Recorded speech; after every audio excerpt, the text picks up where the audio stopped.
Yes, it's a new year and a new season for the monthly Living Mirror playback theater shows in the WMNF Live Music Studio. This month, we're exploring the subject of homelessness and hunger. And on Friday, January 26th at 7 p.m., Living Mirror will feature improv enactments of stories from that community and activists working to improve lives. It'll be a compelling evening of community sharing and theater, and these shows are free. So please reserve your seat online at wmnf.org/events.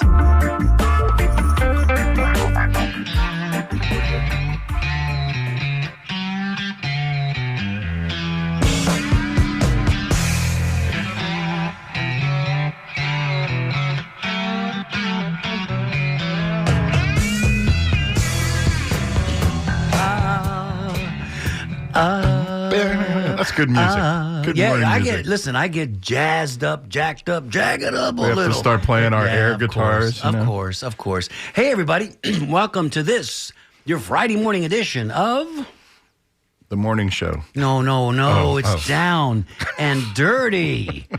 With your host, Mario Nunez and... John Dingfelder. There you go. Hit your cue, buddy. A little bit out of it today. Hit your cue. No. We're not out of it today. We've got an exciting show for you, and we hope that you're out there leaning in, listening in, because today we're gonna solicit for your phone calls. And right up at the top, I'm going to give you that number. I'll give it to you again and again and again, because today we are celebrating an anniversary here in Tampa and the Bay Area, because it affected everybody in the surrounding counties. Was it the first time that you and I met? No. Try again. Okay. Try again. I don't know. No, but it I'm is clueless. But it is the first time I met something. And there's your segue. Ooh. It's the first time that I can remember in my lifetime that it snowed here in Tampa. Right. That morning, it started at about 11:30 at night, I guess, and we're going to get somebody here who's our guest today, Mr. Andy Johnson, formerly of WTVT Big 13, back in the day. Licensed meteorologist. Forever. And a Tampa boy, deep Tampa roots. He's going to tell us all about, he's going to give us the facts, figures, everything you need to know about that snow day. And we're going to solicit for your comments and your memories. How many years has it been? 47. 47 years. And listen, man, I think it's going to snow again. Maybe not this weekend. But you don't know. This whole El Nino thing, and maybe Andy can explain that to us. You know, what it does is it ushers in a wetter than normal wintertime. And all I'm saying is if that tongue of cold air can dip down far enough in the jet stream and maybe just navigate a little bit to the east, because it usually, goes all the way down the center part of the country. Hey, I'm not a meteorologist, but I know how to read a chart. So you were about to tell him the phone number, which is 813-239-9663. We're going to talk to Andy a little bit about the snow. We're going to talk about WTVT. Oh, my gosh. Because we all have a lot of WTVT stories. Big 13, as they called it. Oh, my gosh. And Andy was there for a hot minute now. This isn't something that Andy was just there for a couple of weeks. Decades. And then he went on to, network news, which he could have. There you go. The talent was there. But, he was a homeboy, so he wanted to stay here and serve his community, which he did admirably for many years. So 813-239-9663. We're not going to take your calls right this second, but later on, we want to hear your stories if you were here in Tampa 47 years ago and what your snow experience was, or anything you want to talk about. And if you want to send us an email, we can read your email on the air, dj@wmnf.org. And if you're sitting there having your café con leche right now and you want to just text us, you can do that too at 813-433-0885. How was your week, JD? Well, I was just going to say I forgot my eyeglasses, so I'm going to be, this might be a little hard on me on the texts and emails, but anyway, we'll give it a shot. You squinch and get real close. We've had a nice week. Monday, of course, was celebrated Dr. Martin Luther King Day, and it was a beautiful day, a little chilly, a little wet. But lovely parade, I hear, and or on all sides of the bay, I think. And, correct. St. Pete has a big function as well, a big parade as well. And let's see, other than that, just puttering around the house, doing the honey-do list, et cetera. Shout out shout out to the missus who's listening loyally. And maybe she'll call in as well. Maybe She's she got will. some stories of Andy Johnson, I'm sure. They work together. So, So the week went by rather fast, as it always does, right? Absolutely. This is the most exciting part of our week, to be here at 10 o'clock in the morning on Fridays. We get to see Skip. We get to see DJ Spaceship, Irene. I mean, it's wonderful. This morning, if you're wondering, why is Mario talking so fast? Well, I stopped on the way in, and I got some café con leche from La Segunda. And I am ready to go. And Andy brought some guava pastries. No, get out of town, guava. Oh, Let's ring one for guava pastries. We are sugared up. We mixed in a cinnamon bun, too, just for good measure. Okay. Let's bring Andy on so we can start talking about it. Andy Johnson, welcome to our humble little show on Fridays. Well, thank you. I love all the energy here. Boy, even beside the coffee and leche, you've got a lot of energy. Well, that's probably true. We got to rev the crowd up, because after us is the skinny, and we want people to be engaged. Mario, you are infectious. Thank you. I will say that to you. As I'm generally not a wired up person. I think most people say I tend to be a little more on the mellow side. I'll take that as a compliment. You didn't say I was infected. You said I was infectious. Yeah. All right, let's hear it for infectious. You have infectious personality. I love it. Well, thank you for that, JD. I appreciate you. Andy, Yes. Welcome to our show. Let's at least give everybody your background to determine your street credibility, right? Street cred, as the kids say. Tell us a little bit about where you started out your career, your educational background. Go. Well, I'm a native. I'm from Tampa. I was born You're a here. Tampeño. Yes, I am a Tampeño. That's, I guess, the correct word we should be using today. Is that correct? Thank you. So my family was here for a long time, and so Tampa's very important to me. And I was interested in the weather since I was a kid. I mean, little kid. Sounds a little nerdy there, Andy. Well, it was. I totally take that. I mean, I totally accept that. Did you have like a science teacher or something that was influential? No, I'll tell you. My theory is because you're about 6'5". Right. He was closer to the weather. Yeah, Is that exactly. You were closer to the sky, Well, hence. A lot of people come up to me like in the store. They say, Hey, how's the weather up there? Oh, yeah, how's the weather up there? They think that I've never heard but that above. joke before, Golly. but I always try to laugh. But so, weather influences people very personally. And so when I was little, there was a Hurricane Donna when I was 3. Oh, you remember that one? That was my first memory of anything in my life. And then we had other hurricanes in the 60s. We had Alma and Gladys. And so I remember seeing the water coming over the seawalls near where I lived and realizing, we had 5 Davis minutes Island to get boy. out. Davis Yes, Island boy. exactly. So it really I wanted to understand what's going on. And, as a kid, it can be traumatic, leaving your house, not knowing if you're going to come back and have anything there when you come back. So I wanted to understand it and hopefully help other people understand that. So they wouldn't be afraid of the weather. They could be prepared. But you give the people information and then they can prepare. Did you guys evacuate for Donna? We did. Yeah. Yes. Now, the thing is, it ended up, the water blew out of Tampa Bay just like it did with this last hurricane, Ian, where we had northerly winds. So fortunately, we didn't have the water come in. But then we had Idalia this year, and the water came back over. Yeah, we evacuated with Donna, too. We lived right about a block away from Plant High School, and we were fairly low. Right. And I was my earliest memory, too. I was 4 or 5 years old. And how freaky was it when the water did blow out of the bay? Yes, that was weird, too. Oof. It was like, if you'd never seen that parting before. the Red Sea or something. Exactly. So Ten Commandments how many style. bodies did they find in the bay, especially back then? Hopefully just fish. just some Or beads as we approach Gasparilla there's weekend. A lot of beads. Yeah. But so anyway, I wanted to understand. So there was a meteorologist that lived close to me that worked at Channel 13, Nelson Medina. I remember that name. I knew his daughter. We were school playmates, and so I said, I want to go down to Channel 13. So he arranged for me to go down there when I was 7 years old. I met Roy Leap. I took a tour of the studio. Roy Leap gave me a student package, and I came home at 7 years old and told my mom, I'm going to be a meteorologist. Wow. I'm going to work at Channel 13. And Roy Leap told me to go to Florida State University. Wow. I did all those things. I feel so fortunate. Come on, Andy. I'm telling you. Come on. Shout out to Roy Leap. So Rest in anyway, peace. so the thing was, as a meteorologist, you want to experience stuff. So unfortunately, I was in Tallahassee studying meteorology at Florida State when this event happened. But I called my grandmother, and she saved newspaper articles. And we've moved recently, but somehow I found these newspaper articles. It's amazing to read the stories of what happened that day. And, the weather, you're talking about El Nino. We're in an El Nino year this year. Now, the thing was, in 77, we had that cold air mass that came in before the moisture came in. So we had, it was sitting here for a couple of days, right? And then it came in. So it's unusual for us to get, precipitation after a cold front comes through.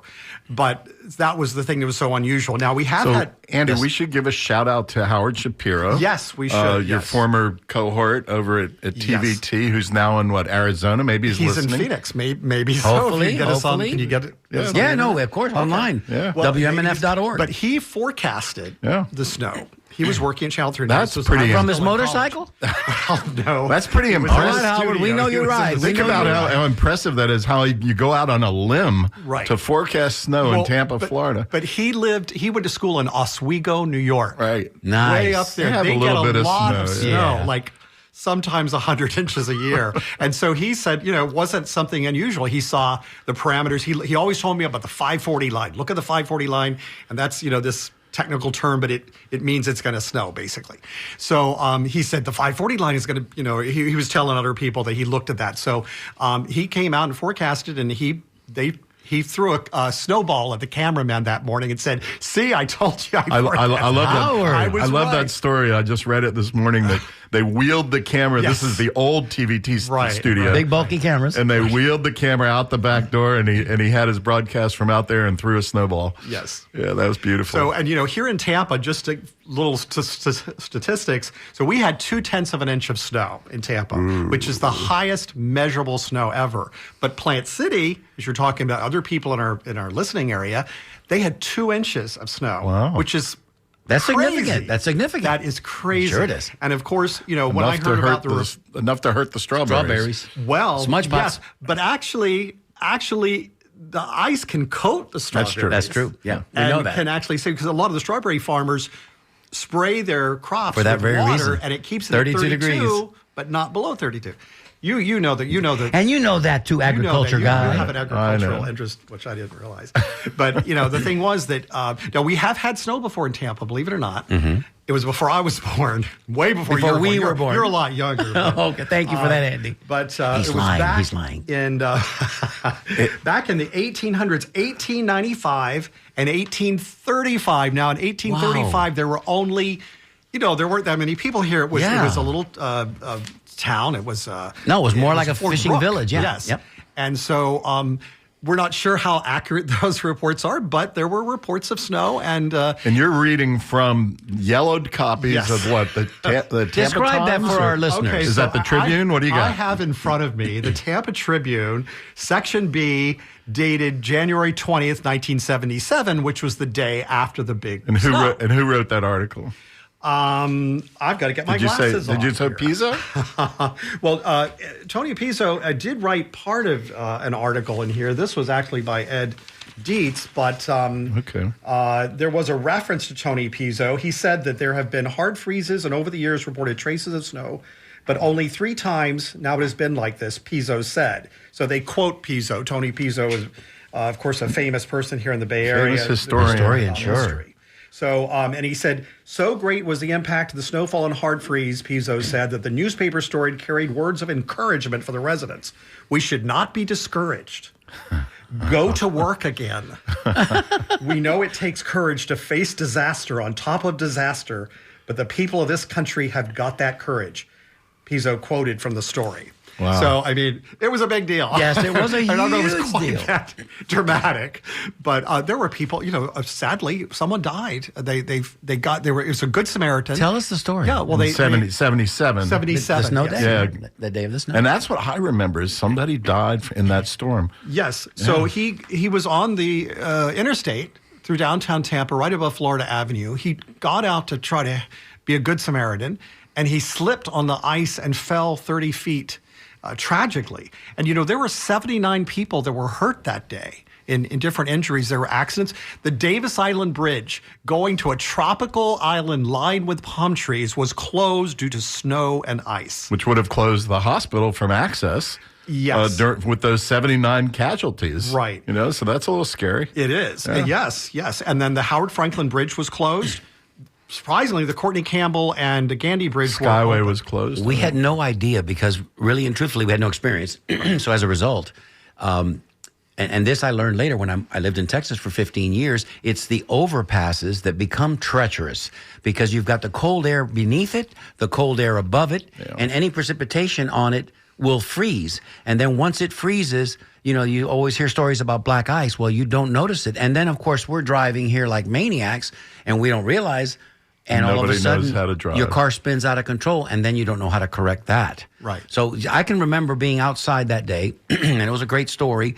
I'm outside recreating the frozen tundra of Lambeau Field because we're out throwing the football because, of course, you do. What else are you going to do in that? Did you have that NFL music? Yeah, with John Facenda, really, of course, narrating the whole thing in my head. But I remember hearing, as we're playing and yucking it up, and just cars, one single car spinning out of control and hitting the guardrail. And then, of course, we, like, oh my God, I hope somebody's not hurt. 79 vehicles 79 automobile accidents that morning within probably just a few hours. So, Andy, I was thinking this guy was a good Samaritan, 47 years ago. We should approach the DOT and maybe have that little section of highway, that little section of overpass, put a sign up in his honor or something like that. What was his name? Do we have a name on him? I think it's a name in the story there. His name, he was a 29-year-old man. Young. His name was David John Bibelhauser. I'm not sure if I'm pronouncing that right. Bibelhauser. David John. But he was at maybe it's Bibelhauser. But he was at MacDill. He was a soldier. Yes, he was a technical sergeant for the 56th Intermediate Maintenance Squadron at MacDill Air Force Base. Wow. So, I mean, that's kind of neat. A great idea. Mario, you're good at that stuff. Should we take this call? Well, not only am I good at that, but there's only one of us here in this panel, and it's not Skipper, the guy working our board this morning, who's here every week. Thanks, Skip. Who used to be a city council representative, who is a little closer to that process. I think "used to be" is the key word there. Yeah, but we're going to get you in there again, Johnny. Much to the chagrin of somebody that you know and love very well. Let's take our first caller. All right, we've got Jim in Tampa. Let me see if I can bring him on. I think you need to use the mouse. Oh yeah, I do. Yeah, Thank it's not you. a touch screen, but that's okay. Smart Alec. Mm-hmm. Hey, Jim, are you there? I am here, Councilman extraordinaire John Dingfelder and shortstop Mario Nunez. Hey, Jimmy Hooper, we know you. And my former coworker, Andy Johnson. How are you, Andy? Hey, how are you? It's good to hear from you. Great hearing from you. Good to talk to you guys. I was not in Tampa for the snow of '77. I was at Auburn University in my freshman year with War Eagle. Our good friend John Thornton from North Carolina Pony League. And yes, sir.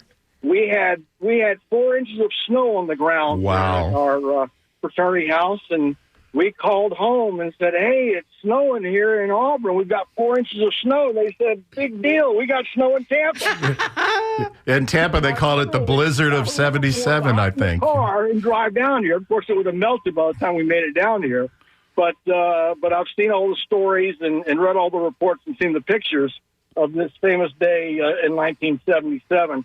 Andy, please tell the story of our former coworker who's out in Arizona who actually predicted the snow on his weathercast on January 16th, if you would, please. Yeah, we were just talking about Howard a couple of minutes ago. The 540 line. And Yes. Jim, we told the Howard story. We gave him the shout out. But Jim, I got a question for you. When did you get to TVT? There you go. And tell us about Andy. Scrawny young kid, scrawny tall young kid. What?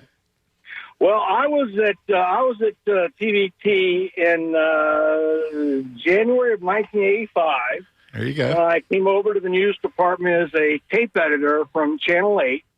And the great Ray Blush, the news director, hired me then, and then he promptly resigned to go work for Florida Power, and Jim West was promoted. But we didn't, the newsies and the weather guys kept to ourselves a little bit, except for the talent on air, because as you well remember, Roy Leak was our chief meteorologist in the time, and he had his own realm there in the weather office. But I do remember Andy fondly on many of the shows. In fact, I may he may have been on a fill-in on a weekend show that I may have produced at nights with Lloyd and Chip Carter and such back in the day. But I remember Andy Andy was the brains of the weather department. Oh. Big head, big brain. You know how that goes.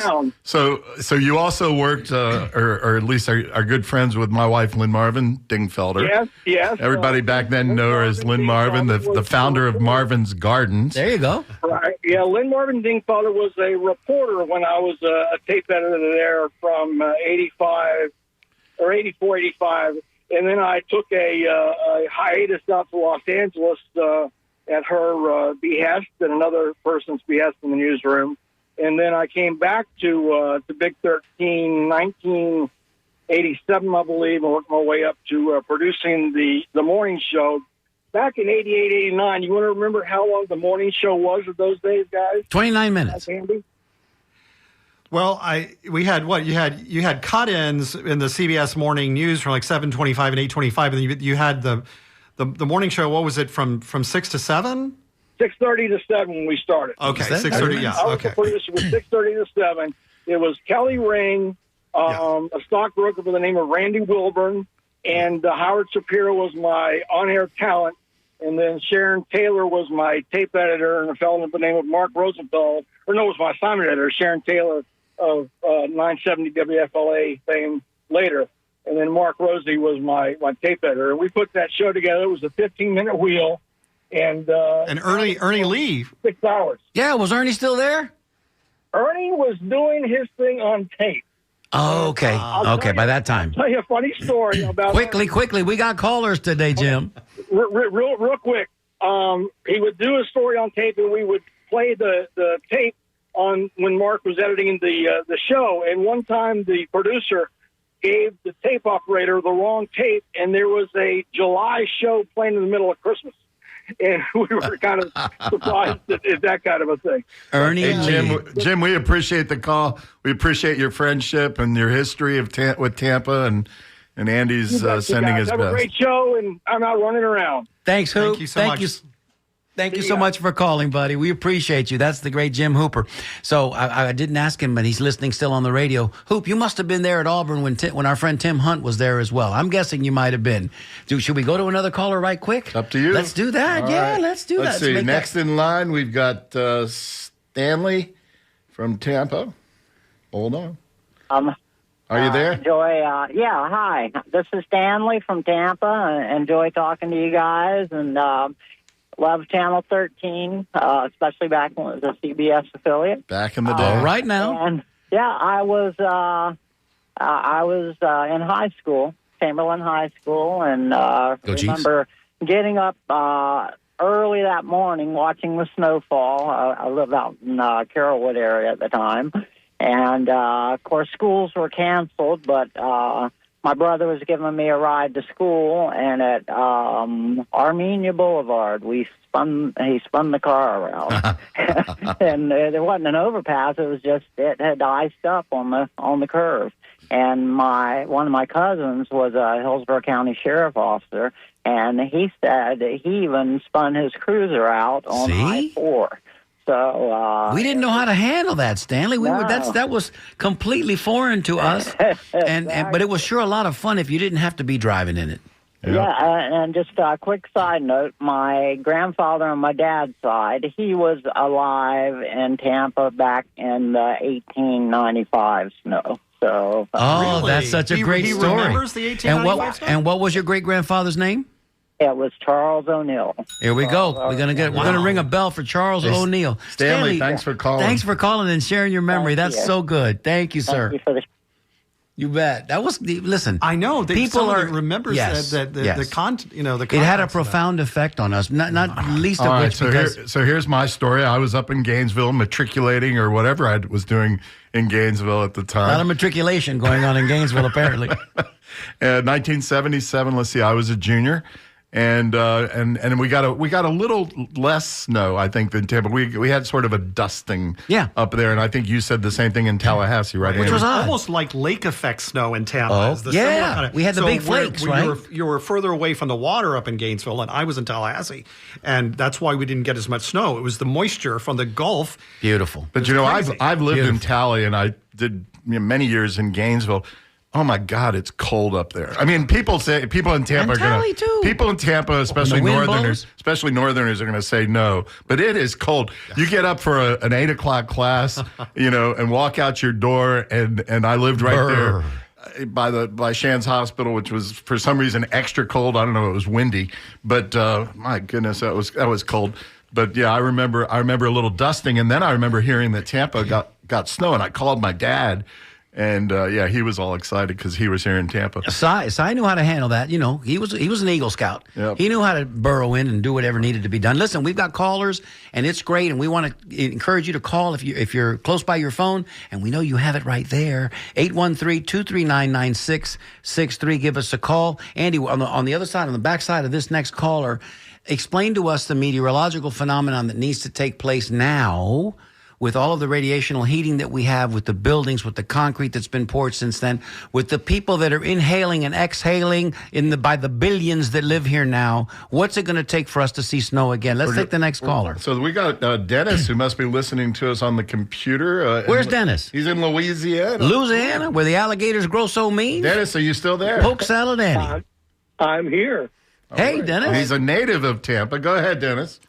Yeah, I was born and raised there, born in the old St. Joseph's, grew up just across the ship channel from Davis Island. Well, you got two old St. Joe's here and a Tampa General, so you're in good company.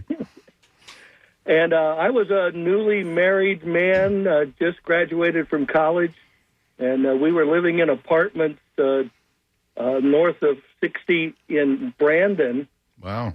And my brother worked at the produce market, so he was up real early. He called me about 3 a.m., and he says, "Is it snowing at your house?" And I looked out, and I said, "No, looks a little frosty out there." Surprising. So an hour later, he called me back, and he says, "Is it snowing now?" And I said, "What do you mean?" I looked out, and it was snowing heavy.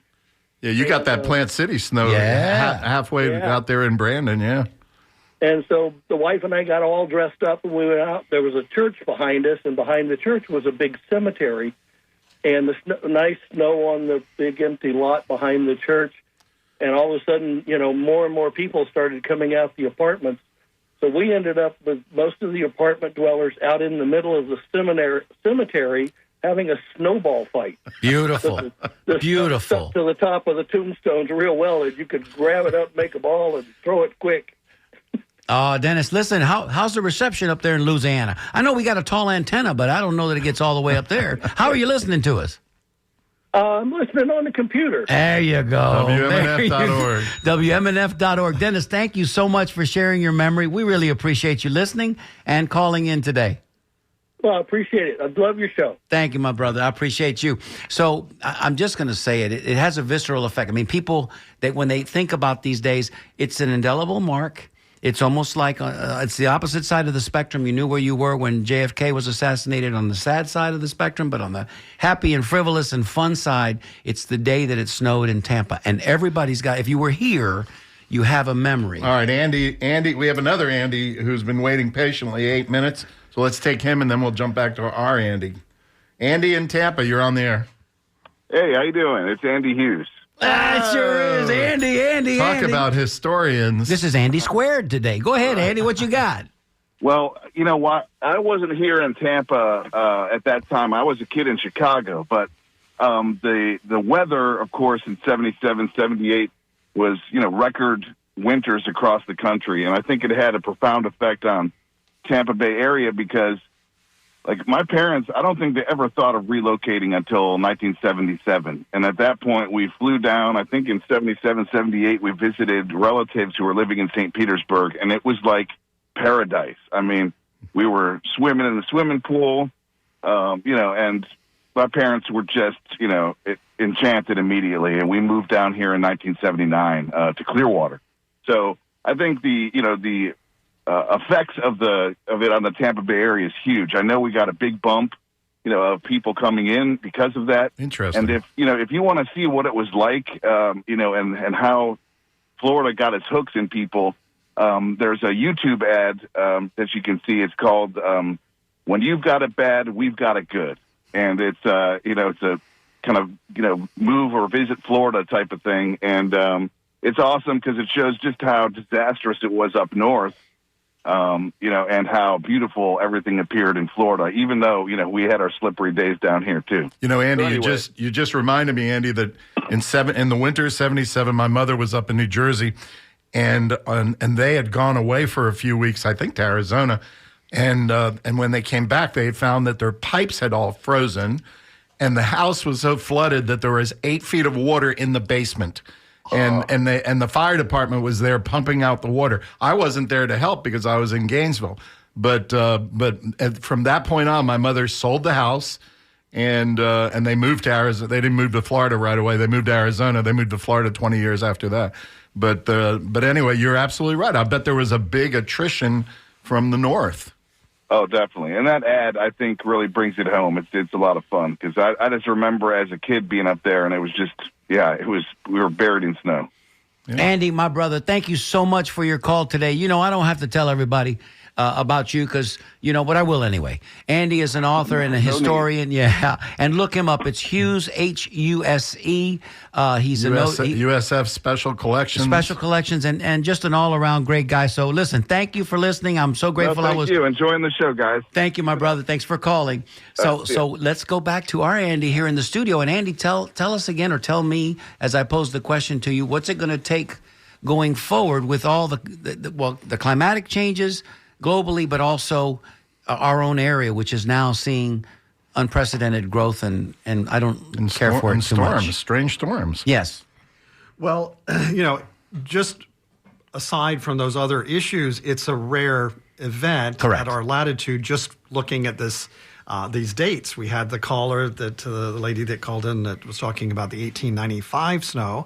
And then the 1835. By the way, the city council meeting in 1895 was canceled due to the snow that day. How about that? Couldn't get there. Just a little, yeah. Yep. So there's, for lack of a better word, a macro or large scale weather events, and then more micro. So you're talking about the micro, the warming due to all the concrete and then increase in population. But as far as the snow in general, it's caused by larger scale weather patterns. So you've got to have a few things going on, and it just doesn't happen that often. Right. The confluence of those things is is very rare. And so you've got to have Arctic air. Yes.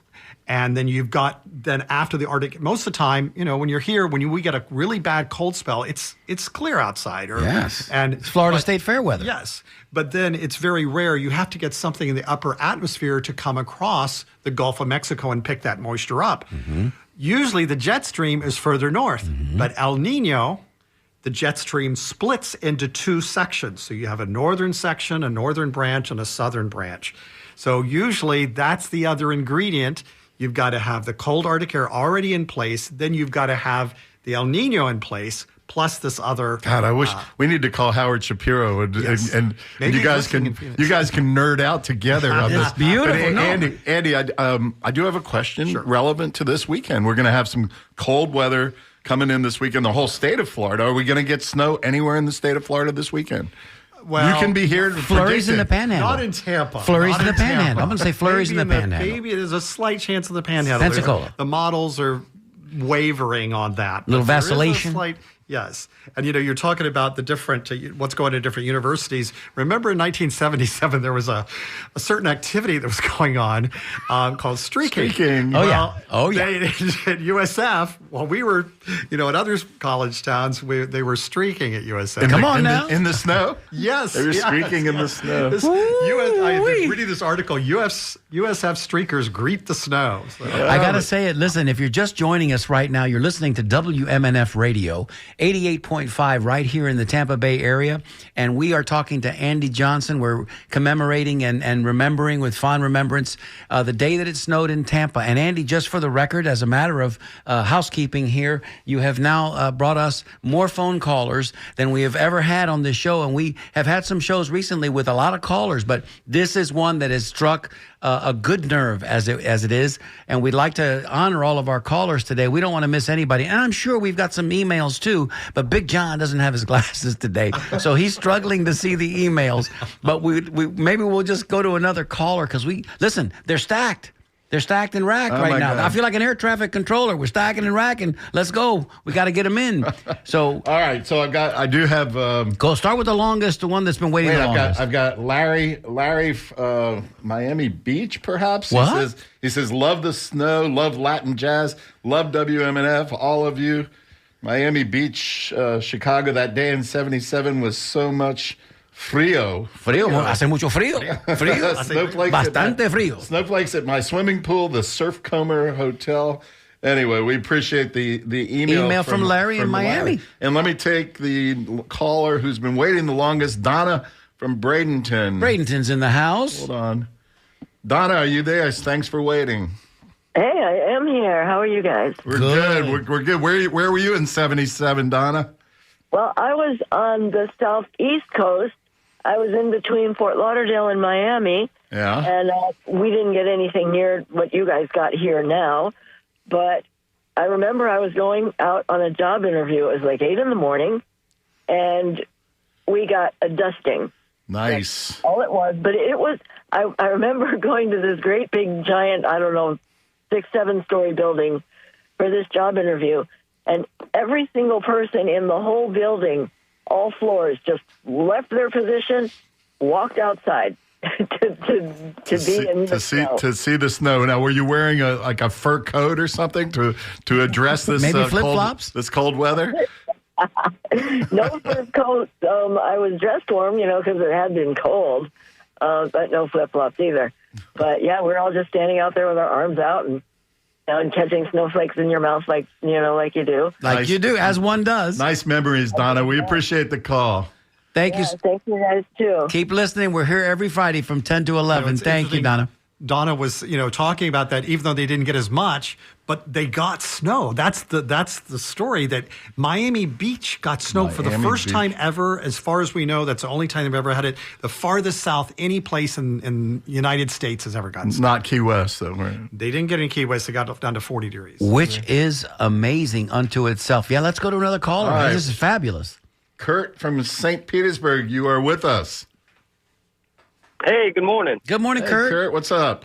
Hey, gentlemen, I got two things to say. Uh-oh. First, we're roofing contractors, and back when Howard Shapiro was on the air, our running joke was, what did Howard say this morning? There you go. Whatever he said, it was the opposite. Oh, that's painful, Kurt. Now I hope Howard's not listening. Oh, man. Howard, I hope you're getting a cup of coffee right about now. And the second thing about the snow, I was at a nightclub called the Inferno on 49th Street in St. Pete. Okay. And when we were outside burning some incense and it started to snow, well, I knew the DJ, and I went inside. And I said, hey, Curly, it's snowing outside. He pulled the record off. He announced it was snowing, and the entire club emptied. Oh, wow. And there were, 200 people outside. Snowball fights and everything, huh? Not quite. Yeah.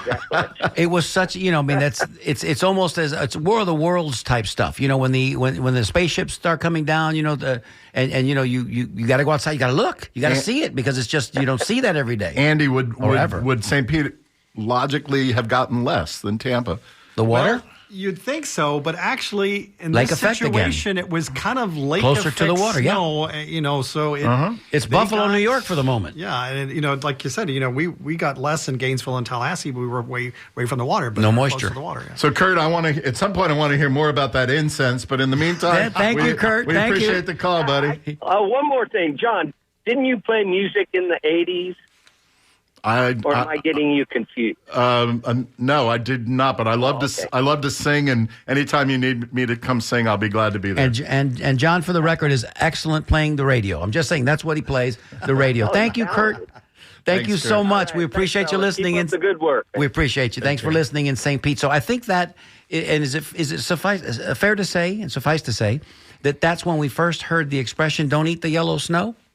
Where? Here in Tampa? Well, when it snowed here in Tampa, you know? I think that had been around. Okay. All right. That was somebody's song. Grateful Dead? But they actually played on the radio a lot of songs, you know. Snow-related? Snow-related on the radio. It was such an eventful day for all a myriad of reasons, right? And people had never, like you said, had never seen it. My grandmother was born in 1900. I always could keep up with her birthday because whatever the year was, that was her birthday. Your abuela. Now, was she the Nunez? You said you had the Nunez. Yes. Well, isn't that her husband was. Isn't that so cool that you and Mario are probably related somehow? Well, but was yours Nunez Portuguese? Yes. Well, from the Portuguese. Originally from Spain. Believe it or not, the 1600s. They moved to Lisbon in 1700s. All right, if you guys long time ago, you guys do the DNA test, I know you're going to find 1% there. They dropped the Z and added an S, and then they moved to Colombia, to not Colombia, Savannah. They came in through the port of Savannah. We've talked about this, Andy. Yes. Because there's a Nunez, Georgia. Yes. Right? There's and a Nunez, Georgia. Posthumously, Correct. After a doctor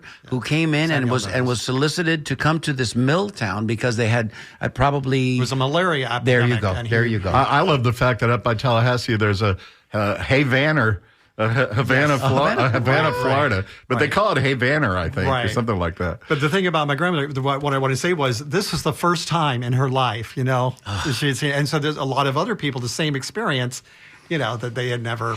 Can I tell you my story real quick, and then we'll go to that phone caller because you mentioned you evoked your abuela. I'm going to evoke mine now. So that morning it started snowing at about 11:30 that night. Snowed all night, those big flakes. So that's why it stuck in the morning. About 6 a.m., my mother wakes me up out of a sound sleep. Mario, it's snowing. I jumped out of bed. I went to the back door. I looked out. The back porch light is on. You can see the snow coming down, man. And it's like, oh. And you'd never seen snow? Never. Wow. So it was like, only on TV. Wow. Oh, and I had my flannel pajamas on, as one does when it's winter, and you live in a house with like windows that are drafty. So you were in like 9th or 10th grade. No. I'm already graduated high school. This is the winter after I graduated in 76. Oh, yeah. This is the winter right after I graduated. So I go back to my bedroom. I put on my Chuck Taylors, for those of you that know. Low whites? My Converse. Low whites? They were low whites. Okay. So I put on my low whites, and I just bolt out the back door. And I run like Tom Cruise in any one of the MI4's, Mission Impossible, where he runs for like, you know what I mean. I don't even know. He's like my age, and he's like running. I don't know. He's going to hurt himself one of these movies. And I run to my grandmother's house, my abuela's house, which is 2.5 blocks away. I bang on her door. It is night time, boys and girls, 6 a.m. Bang on her door. She comes to the back porch, or front door. She turns on the porch light. Abuela. She cussing you out? No. She's like, ¿Qué pasa, mijo? ¿Qué pasa? What's going on? I said, Abuela, look, it's snowing. And she goes, ay, mijo, I know. Now, bear in mind, my grandmother lived in New York for, 20 years, and so she's seen plenty of snow.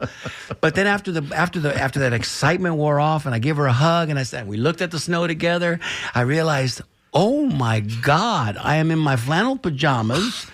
I'm at my grandmother's. I got no jacket. I got no nothing. Now I got to go back home and hope that nobody sees me in the neighborhood going to work. Did the pajamas have like little dinosaurs on them or whatever? I think they may have. I'm not going to lie to you. What they didn't have was the footsies in them. There wasn't footsie pajamas. But they were straight up gangster flannel pajamas. Mario, we've got John in Sarasota has been waiting very patiently, but Thanks for indulging me that story, John. I'm glad you shared that story. Do you have those pajamas still? John in Sarasota, you're with us. Yeah, I got two things I need to say. First off, growing up, we only watched 13. There it is. And the first thing was he called Howard Walrus because that mustache. Walrus? Yeah, he had that big old hairy thing. Was that left over from the Beatles? I am a walrus. Yep. Cuckoo, kajoo. And the other thing was I did air conditioning refrigeration work. And I got out in Lido and got out of my work truck because we'd been out most of the night because of the cold weather. And I made a snowball, about a half dozen of them, out on Lido Beach. There you go. Wow. I throw them at anybody that walked by. And I was born in northern Utah, so I know what. Oh, you know what snow is. Now, yes, as I recall, Lido Beach had a nude beach section back then. You didn't see any nude bathers out there during the snowstorm, did you, John? No, they had nude at both ends. In other words, the south end and the north one. But I didn't see any. And as far as that, I was raised here in Florida. We came to Florida when I was 6, and I'm 71 years old. So you know where home is to me, Florida. I mean, absolutely. Grew up. Andy Johnson was the news guy. Was one of the weather guys you watched. Period. There you Of course, and a disciple of the great Roy Lee. He gets a bell for that. Yes, he does. And a disciple of the great Roy Lee, which to us was, he was the gold standard. When Roy would take out his pointer, he meant business. And then the other thing that he did was he used his hand and he articulated his hand. And those of us that watched him all the time, we would mimic his motions on the board. And back in those days, and Andy can talk to this, I hope he will, because I also, my science teacher at junior high school, at Coleman Junior High School, was one Doug Cargill. So he can talk about Doug because Doug was a colleague of his as well, taught science over there. He used to bring the maps, which in those days were hand-drawn. The fellas had to draw the occluded front, the cold front, the warm front. I don't even know what I'm saying right now. But they used to, and then he would bring them to class, and it was like, wow, that's pretty cool. All right. And I thought about the other weather guy that used to be at 13 that went to the same high school I did, but I can't think what his name was. Down in Sarasota? Yeah. Okay, Yeah, Andy's got his thinking cap on that one. But, hey, John, we appreciate the call. We appreciate you listening. I've got to tell my WTVT story because we've only got a few minutes left. And thank you, John, for the call. Sarasota's in the house. Thank you. Appreciate it. Thank you.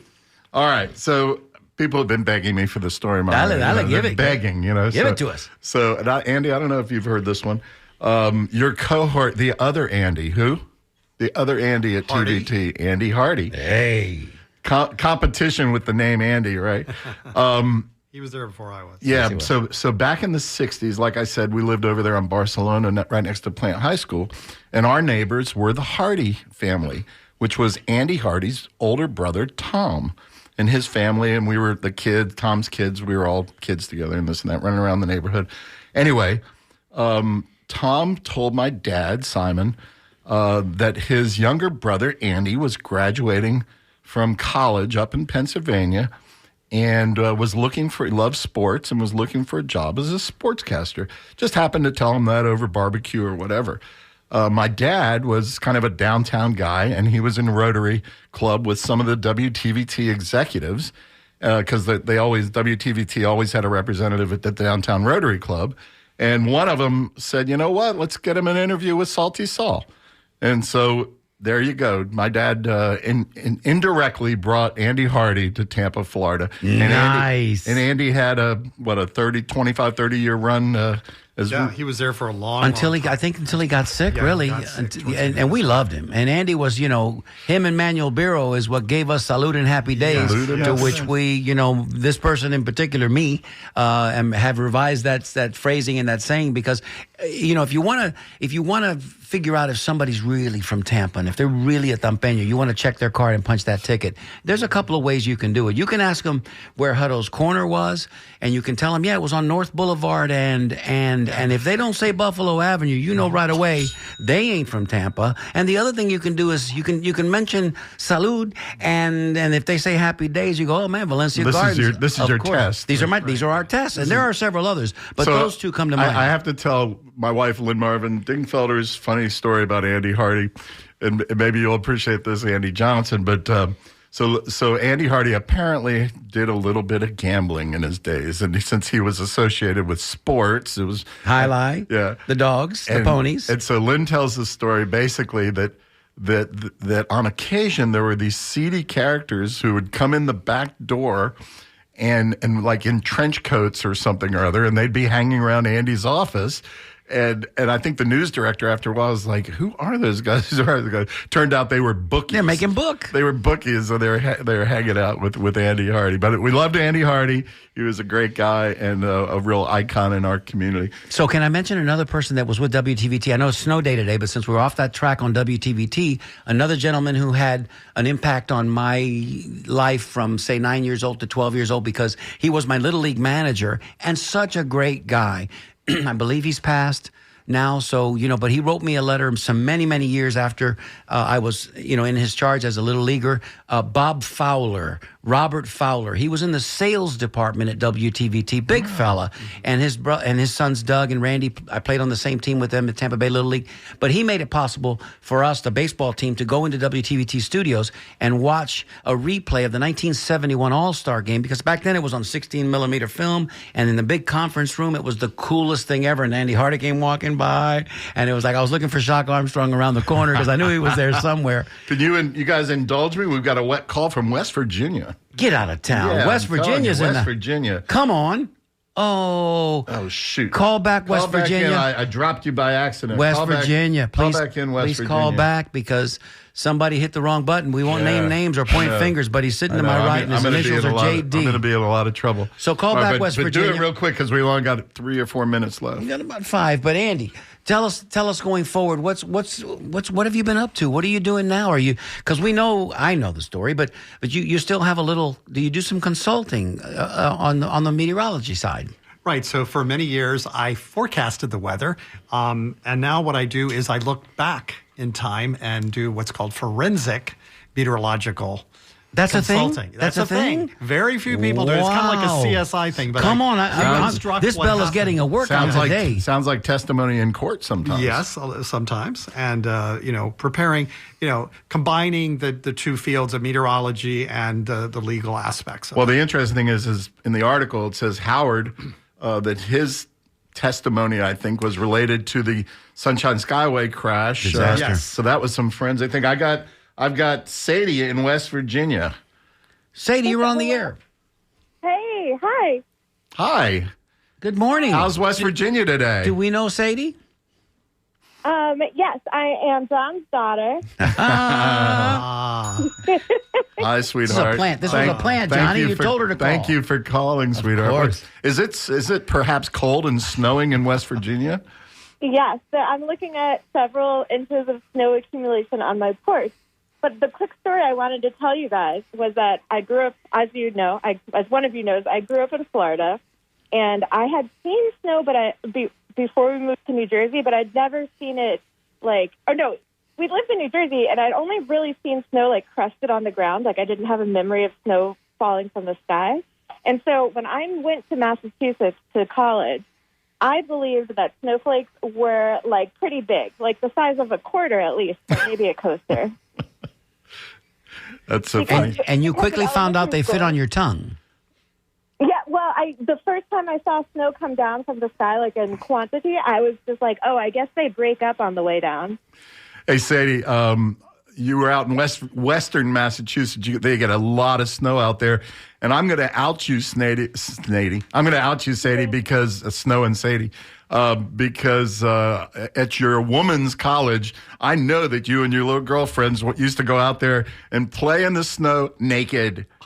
Oh, my. Okay. And that, ladies and gentlemen, is a great way. Sadie, tell the truth now. Did it happen? Nobody's listening, yeah, Sadie. But we did. I wouldn't say we played in the snow. It was more we just ran out. There's a streaker. Yeah. She's revisiting the streaker phenomenon. She got it. She apple in the tree. Dad used to streak in Gainesville, and my daughter streaked in the snow in Western Mass at Smith College. Acorn doesn't fall far from the tree. Thank you, Sadie, for calling so much. We got about 2 minutes to go. Sadie, we love you. Bye. Love you. Bye. Thank you, Sadie. So, Andy, thank you so much with about 2.5 minutes to go in the show for being here with us today. We are going to ask you to probably come back. Yeah, I want to talk about global warming. Well, and we didn't get a chance to do that, but the next time will be about maybe at the beginning of hurricane season, right? That would be great. June I'd love 1st, to do that. because then we can talk to people about the importance of preparation. Roy Lee passed away on the first day of hurricane season. Wow, man! It's so ironic that. I never got a chance to have him on the Tampa Native Show, and he did call in one time, which was an honor to have him on the phone with us. Everybody wants to hear about Scud too. He was at John Knox Village for a hot minute, and he stayed. That's where he it was just great. You grew up in Tampa, you knew Big 13, and you knew Roy Leap, and you knew Andy Hardy, and probably Hugh Smith and Ray Dansler. Those were the names that you lived with all the time. And I'd we're be just glad to be here for the first day of hurricane season. Thank you. So let me just say for the record, thank you to all of our callers today. We set a world record. I wish we had the applause. I know we have the bell's worn out. The clapper on the bell. By the way, we have an email confirmation that Frank Zappa was the one who said, don't eat the yellow snow. All right, and whoever that's sending that Skip email. helped us with that as well. Thank you so much. So we're just about out? Is that am I correct if I'm reading this correct? Okay, we've got about a minute and 15 seconds to go. So I'll just say we're going to be here next week. We're here every Friday from 10 to 11 o'clock, Down and Dirty, with Mario Nunez and John Dingfelder. Hey, you know what? I got a big thrill a couple of times. Lynn and I have gone to those WTVT reunions, and they're not open to the public. It's just for, quote, old timers. Sorry, Andy. For old timers to get together and chat about old times, and those are a lot of fun. Those are definitely we're definitely just honored to have you with us, partner. Primo. I can call you Primo because you're a Nunez. Somewhere in there, we're related. We know that. Hey, stay tuned now for The Skinny coming up with Ray Roa, Ben Montgomery, and Mitch Perry.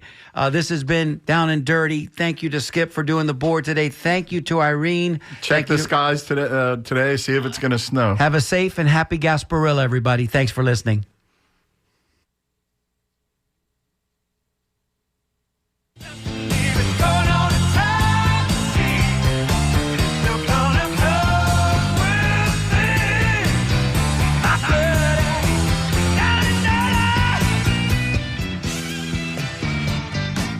Hi, this is Dolly Parton, and you're listening to 88.5 FM WM.